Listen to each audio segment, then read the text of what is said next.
কিচ্ছু করার নেই। কি বলবো আলোকে? আমি কি বলবো?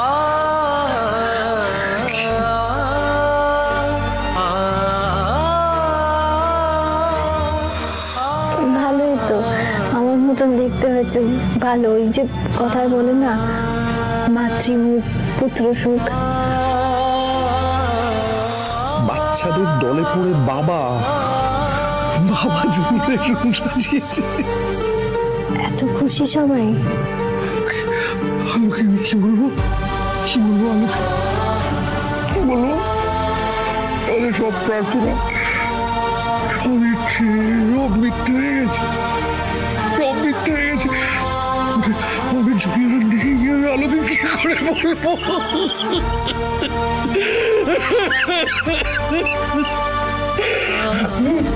মিস্টার সিংহ রায়, আমি জানি আপনার পক্ষে এটা খুব ডিফিকাল্ট, কিন্তু আমার মনে হয় আপনার এই কথাটা আপনার ওয়াইফকে এখনই জানানো উচিত।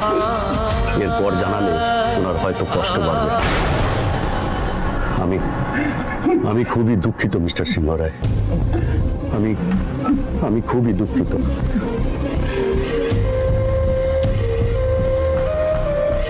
আপনার এই কথাটা ওয়াইফকে এখনই জানানো উচিত। এরপর জানালে ওনার হয়তো কষ্ট বাড়বে। কতগুলো ওষুধ খেলাম, আর পারছি না।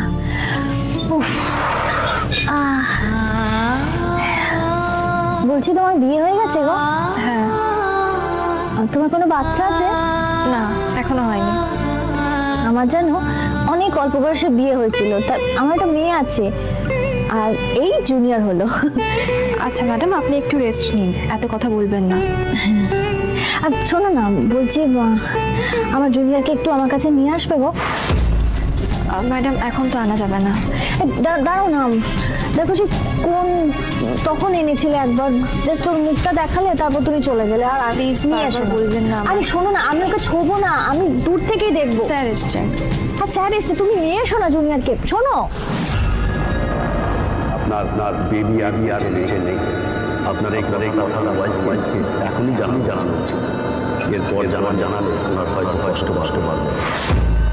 এই যে গুরুদেব, আমি ওকে বললাম, নার্সকে বললাম একটু জুনিয়রকে নিয়ে আসতে, কিছুতেই নিয়ে আসছে না।